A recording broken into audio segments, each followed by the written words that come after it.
Share ko lang din anong go-to meal ko lalo 'pag busy-busy ka, 'pag on the go ka lagi, nagmamadali ka lagi. Tulad ko ngayon naghahanap ako ng trabaho, ta's ang dami pa naming inaasikaso, may business pa. So, anong go-to food ko? Eto yon, napakasimple.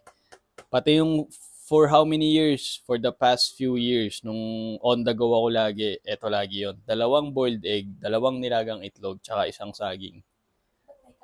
Yun na yun, yung kanin optional yan. Yung kanin optional yan. So, hindi naman kalaban ng kanin eh. Ang kalaban talaga yung mga sugar, 'di ba? Yung mga nasa ice cream, nasa cake, nasa candy, nasa soft drinks, yun talaga ang kalaban diyan, 'di ba? Pero ang kanin hindi kalaban yan. Kailangan natin yan actually carbohydrates yan eh, 'di ba? So, wag lang sobra, 'di ba? Kasi may rice na kunwari yung white rice, sobrang daming ano nun, 'di ba? Sobrang daming parang ganun. Sobrang sugar daw, sobrang glucose daw. So, yun, kung busy ka, ito go to, share ko lang. Pwede ko ba ibulsa? Dati binubulsa ko pa yan, 'di ba? Dati may mga ganap ako na ang tagal ko dun sa trabaho na yon or ang tagal ko dun sa processing na yon. Tapos yung pila sobrang haba. Ilang oras ako sa pila. Meron ako sa bulsa na saging tsaka dalawang itlog. Oh, bulsa mo lang siya. Oo, ayan oh. Bulsa mo lang yan, tol. Pwede bulsa yan. O, di ba? So, yun lang. Gusto ko lang i-share kung on the go ka. Sobrang healthy. Itlog, tsaka banana. Di ba? Bubulsa mo lang yan. O, di ba? Ilagay mo sa ano, nilalagay ko sa plastic to nun. Lagay mo sa plastic para pagbabalatan mo yung itlog, meron ka lalagyan ng balat kung walang basurahan sa paligid. Tsaka pag nakain mo yung banana, huwag ka magtapong kung saan-saan, di ba? Kasi magrereklamo ka na naman sa gobyerno pero ikaw nagtatapong ka naman ng balat ng kung ano-ano diyan sa paligid mo, 'di ba? Wala kang karapatang magreklamo sa gobyerno, tol, kung nagtatapong ka ng basura sa paligid mo, 'di ba? Kung ano-anong tinatapon mo. Magtapong ka sa tamang lagayan, magtapong ka sa basurahan, 'di ba? Yun lang 'yun. So, yun yun, go to.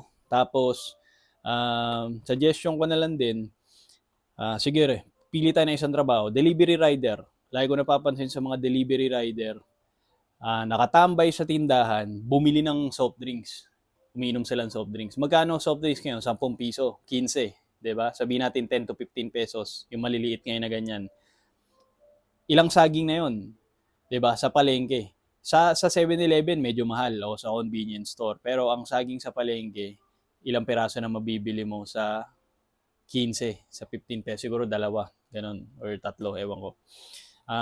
Or siguro mas mura pag yung ano nga 100 pesos bili ka ilang ano na yon, isang ang tawag doon piling ano. Tapos ang itlog ngayon 9 isa, eto bili ko dito 9 isa to, di ba? So kung may pambili ka ng pares, di ba, kung may pambili ka ng burger diyan sa tabi-tabi, may pambili ka ng itlog. So imbis na yung pares, imbis na yung burger na yan, imbis na yung junk food na kinakain mo na papahinain ka pa, kaya feeling nyo, kaya ang pangit lagi sa pakiramdam eh, di ba? Sabihin natin, irritable kayo lagi, di ba? Yung mga road rage, yung mga driver natin ngayon sa daan, di ba? Konting ano lang, init kagad ng ulo. Malaking factor dyan sa kinakain nyo. Wala na nga kayong exercise, di ba? Pag break time nyo pa, imbis na tubig, soft drinks, di ba? Imbis na saging, itlog, ang kinakain nyo, burger, di ba? Na walang kasustansya, di ba? At kung anong shit dyan sa tabi ng daan, di ba? Pero naman dyan, quick, yun. Siguro pwede yun kahit papaano, di ba? Quick. Kahit papaano, healthy, di ba? Kahit na prito, yung prito nga lang, yung oil na ginamit. O, yun lang, tol. Improve kayo. Habang may buhay, may pag-asa. Habang humihinga pa kayo, pwede. Kaya nyo pa magbago. Okay? Kasi at the end of the day, at the end of the day na naman. Huwag naman at the end of the day. Pero pagka sa kabila ng lahat ng to, mamamatay din naman tayo lahat. Mamamatay ka rin naman, tol. So, live life to the fullest na, tol. Try mo na mag-improve habang maaga pa. Okay? O, napakasimple nito. Itlog, saging. Itlog, saging. Pero syempre, marami pang pwedeng alternative dito. Comment nyo kung ano sa tingin yung okay din. Eto kasi, bubulsa ko lang to eh. On the go na ako, tara na. 'Di ba? Rekta na tayo, 'di ba? Grind na tayo, 'di ba? Yun na yun.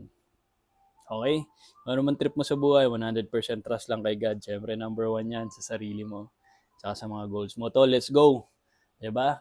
Ano ka na, bago ka na, improve ka na. 2026 na, pare, 'di ba? Mga simple, wag din yung biglaang para ang dahil mo gustong baguhin. Mahirap 'yan kasi hindi mo rin yan hindi mo rin yan hindi ka rin makaka-keep up eh. Usually ganyan. Simulan mo sa maliliit na bagay, 'di ba? Kunwari, one meal at a time. Today, kunwari, imbis na bumili ka ng burger dyan sa gilid o kung ano man yan, eh bumili ka ng saging, 'di ba? Tsaka itlog. Yun lang, tapos try mo maging consistent, 'di ba? Taste muna sa lasa, lagyan mo ng asin yung itlog, 'di ba? Kung gusto mo. Tapos tubig. Yan, 'di ba? Mas magtubig tayo ng mas magtubig kaysa soft drinks at kung ano-ano. Okay? Pero may kanin tayo konti, syempre, 'di ba? Pero ito halo to, white rice saka brown rice. Try nyo rin to, ang brown rice ngayon, 56 pesos per ano ata, per kilo. Yun. So, yun. Medyo invest na rin konti sa health. So, para to sa mga capable na ano, wala lang disiplina. Yun lang yun. We're out. Peace. Okay, singit ko lang ulit, 'di ba, bago tayo maghanap ulit ng job posting. Nakasanayan natin mga Pilipino at hindi lang Pilipino kahit ibang lahi actually. Kape pagkagising na pagkagising. Siyempre sa Pinas, ano common? 3-in-1 coffee, 'di ba? 3-in-1 coffee. Eh sobrang unhealthy daw pala noon dahil marami daw sugar, marami kung ano-ano, preservative ata or creamer kung ano man 'yun. Basta unhealthy 'yun. Pero siyempre, sabi ko nga, kung paminsan-minsan, okay lang naman siguro. Dahil ako nagki-crave pa rin ako ng 3-in-1 paminsan-minsan. Lalo na kung ulam natin, hotdog, tuyo, 'di ba, longganisa, danggit, 'di ba, Pinoy breakfast. So, ako, ang ginawa ko ng kape, imbis na 3-in-1, eh, black coffee, 'di ba? Pero instant pa rin. Sabi nila, hindi ko alam, healthy pa rin naman, at least healthy rin naman daw over 3-in-1. So, usually, ganito karami.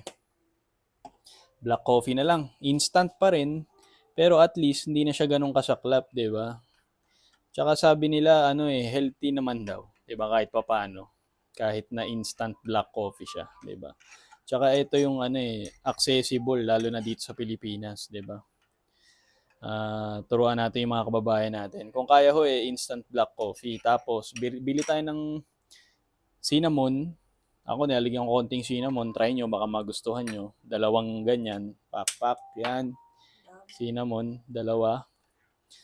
'Di ba? Marami ring health benefits ang cinnamon. Tapos, bili tayo ng mumurahing honey. Yun lang, ito yung medyo sa Pinas Parang,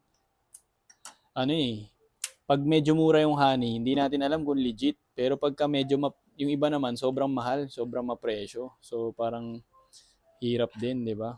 Pagka usapang honey dito sa Pinas. Yung iba naman budget na honey pero hindi rin alam kung legit na raw organic ba, 'di ba? So, sino ba makakapag-suggest diyan na ano bang brand ng honey niyo na talagang mura na organic talaga, 'di ba? 'Yun. So, imbis na 3-in-1, yung 3-in-1 okay lang naman siguro basta wag palagi, paminsan-minsan lang. So, black coffee with cinnamon tsaka honey. Sarap nito sa akin. Pwede nyo lagyan konting milk actually. Konting milk, pampalinamnam lang. Lagyan nyo konting milk, pampalinamnam lang. Okay, we're out. Peace. Kung ano man trip nyo sa buhay, 100% trust lang kay God. Siyempre, number 1 yan sa mga sarili nyo, tsaka sa goals nyo. Okay, we only live once. Life is short. Tuloy-tuloy lang to. Let's go. Peace.